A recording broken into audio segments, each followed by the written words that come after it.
9:18, seguimos hablando de la situación laboral en nuestro país.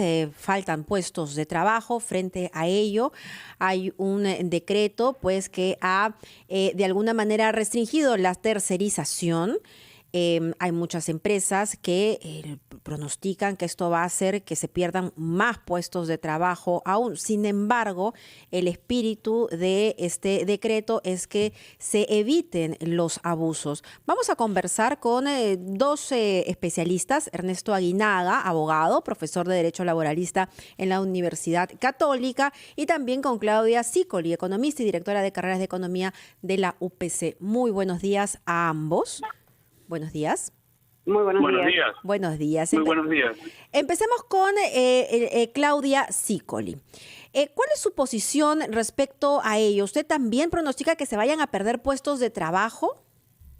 Mabel, buen día. Muchas gracias. Fernando, buenos días. Buenos días. Lo preocupante de este tema es que se trata de solucionar un problema de estabilidad laboral con más restricciones al empleo formal. Entonces, el principal problema que tiene la economía peruana en este momento es la informalidad, que afecta a jóvenes, afecta a la población que tiene más de 45 años, que afecta a todos los ciudadanos que tienen una problemática de empleo no inestable, sino un empleo de baja calidad, que no tienen ningún tipo de aseguramiento, no tienen ningún tipo de sustento y entonces estamos tratando de enfocarnos en una población que es formal, que puede tener algunas restricciones que se pueden o algunas situaciones que se pueden revisar, pero estamos restringiendo el trabajo formal o le estamos poniendo trabas al trabajo formal cuando cuando la óptica debería ser enfocarnos en qué hacer con el trabajo informal, cuáles son las medidas que se van a tomar para que esta situación de trabajo informal se modifique y no siga aumentando como se ha visto este último año. Sí, señora Sicoli, antes de dar la palabra al doctor Aguinaga, quería saber, estas restricciones impuestas por un decreto, que no es una ley, es un decreto que no ha sido consultado con los actores sociales, y es un decreto que no ha recibido la opinión técnica del MEF. En fin, así han sido hechas las cosas de una manera autoritaria. Este decreto, ¿qué es exactamente lo que prohíbe? Es decir, porque todo gira en torno al concepto de la actividad nuclear de la empresa. En la actividad nuclear no se puede tercerizar. Explíquenos, por favor, exactamente dónde está la frontera de la restricción impuesta por este decreto del Ministerio de Trabajo. Ya, gracias, Fernando. Ahí los abogados van a tener un poco más de definiciones que yo, pero la idea es que está afectando, primero, que no se ha definido claramente a qué se llama núcleo del negocio, y el decreto da algunas alternativas que la empresa puede analizar para ver si cumple o no cumple, si es la actividad que genera más ingresos, si es la actividad que genera mayor valor agregado, si es la actividad principal por la que lo reconocen sus clientes. Entonces, al no estar definido, tampoco queda muy claro quién es el encargado de establecer qué actividades se pueden hacer y qué actividades no. ¿Le parece entonces si le preguntamos al hombre de leyes, al señor Ernesto Aguinaga? Es profesor de Derecho Laboralista en la Universidad Católica, pero también ha sido director general de la Dirección General de Trabajo del Ministerio de Trabajo. Señor Aguinaga, muy buenos días. Muy buenos días con todos. Muchas gracias por la invitación. Respondiendo a esta última pregunta, ¿cómo se define cuál es el núcleo del negocio y cómo se evita entonces esas subjetividades? Sí, bueno, primero que nada, sí me gustaría comentar algo de lo que ha señalado la doctora. Sí, por favor, rápidamente. El propósito que está detrás del decreto supremo no es otro que comenzar a cambiar ciertas maneras de enfocar la actividad económica, ¿no? Hay que comenzar a combatir la idea de que para producir empleo formal es indispensable, es necesario precarizar el empleo, ¿no es cierto? El propósito de SDS es precisamente combatir esa idea.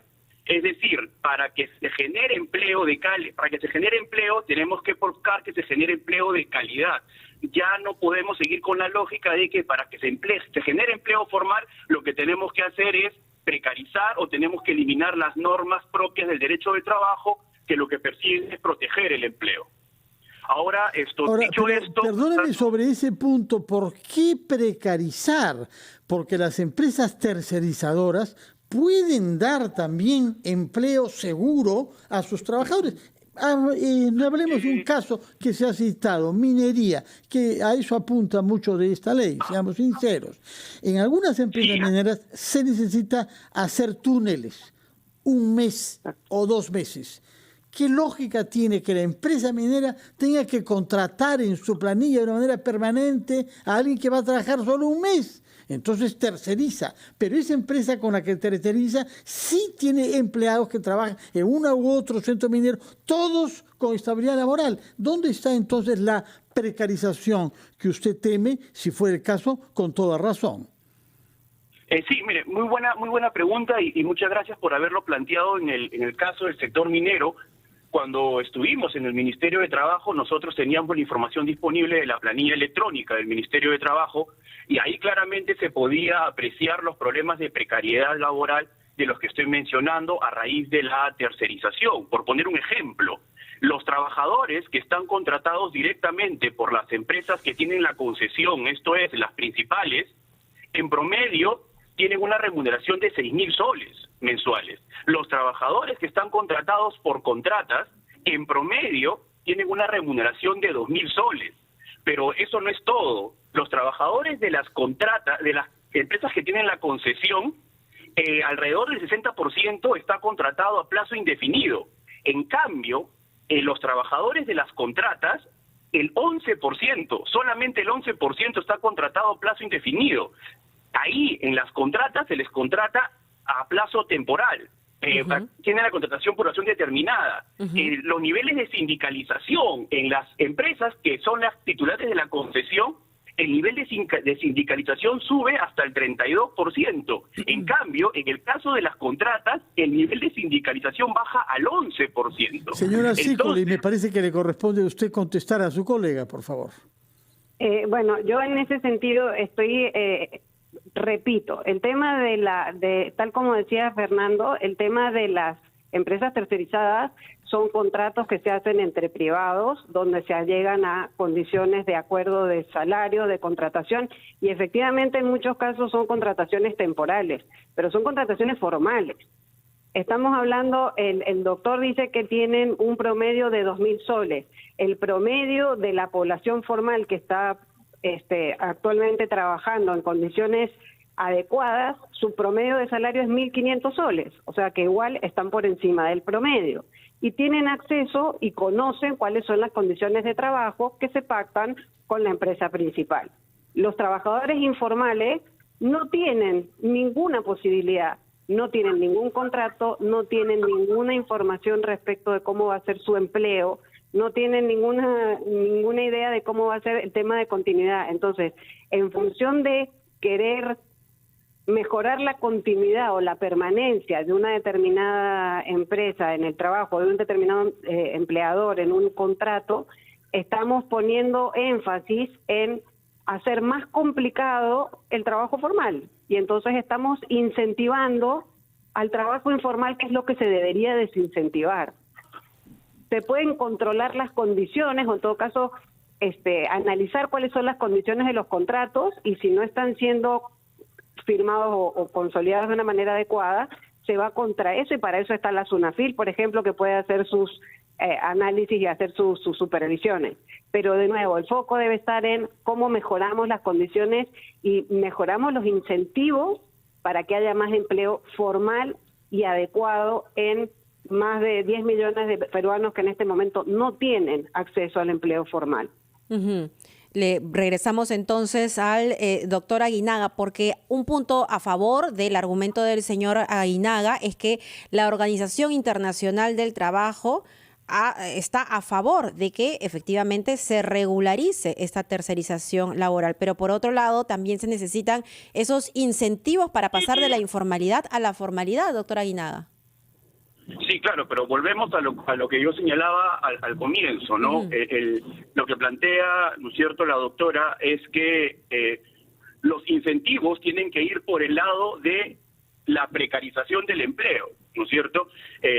No es razonable que en un Estado que pretende formar parte de la OCDE, ¿no es cierto?, trabajadores que desempeñan labores similares o de igual labor en un mismo centro minero, que forman parte del mismo proceso productivo, que realizan actividades que benefician a la misma empresa, que en este caso es la titular de la concesión, no es razonable pues que existan esas brechas salariales, esas diferencias salariales.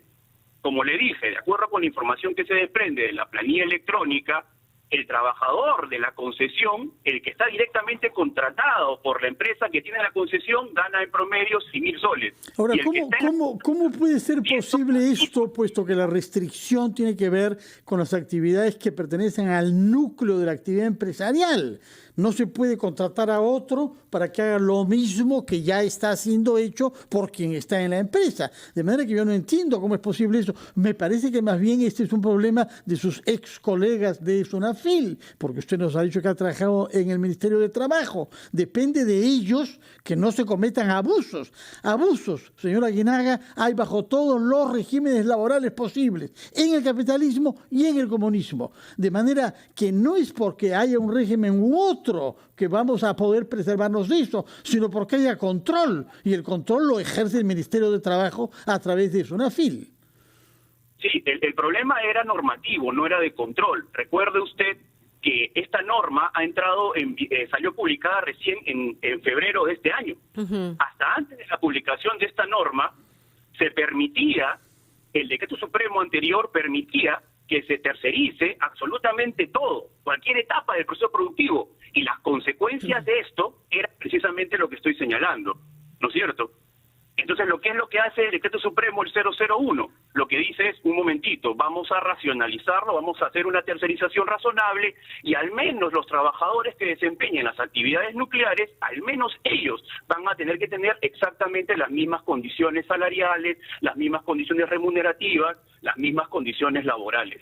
Y permítame añadir algo, el propio decreto supremo, el 001, precisa y señala que las tercerizaciones temporales, las tercerizaciones que no son permanentes, las tercerizaciones que están acotadas en el tiempo, o incluso las obras, se pueden seguir haciendo sin ningún inconveniente, e incluso pueden... Señora Aguinaga, si es tan bueno ese decreto, ¿por qué no se aprobó donde corresponde?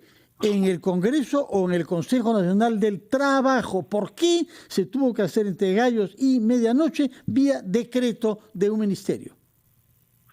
Bueno, en principio porque estaba dentro de las potestades reglamentarias del Ejecutivo, y no nos olvidemos que el Ejecutivo lo que tiene que hacer, su principal responsabilidad, que es cumplir y hacer cumplir la ley. Uh-huh. La ley de tercerización existe, está vigente desde el año 2008, y la ley de tercerización, desde que salió el año 2008, acotó la tercerización y dijo: la tercerización es para las actividades especializadas o para obras de la empresa que recurre a la tercerización. Sí. Fue el Decreto Supremo anterior el que dijo: no, es para toda actividad habitual, es para toda actividad de la empresa, y lo sacó del ámbito de lo especializado. Uh-huh. Lo que hizo el Decreto Supremo fue corregir esta situación de ilegalidad del Decreto Supremo anterior.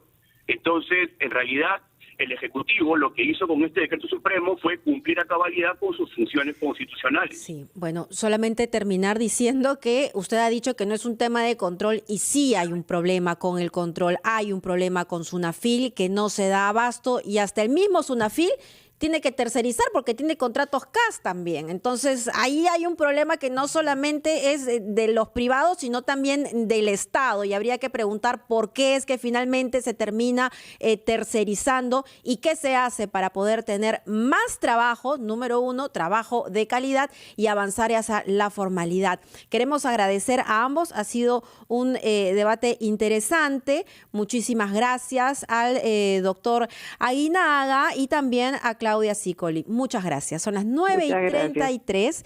Tenemos que escuchar la actualización de los titulares y volvemos.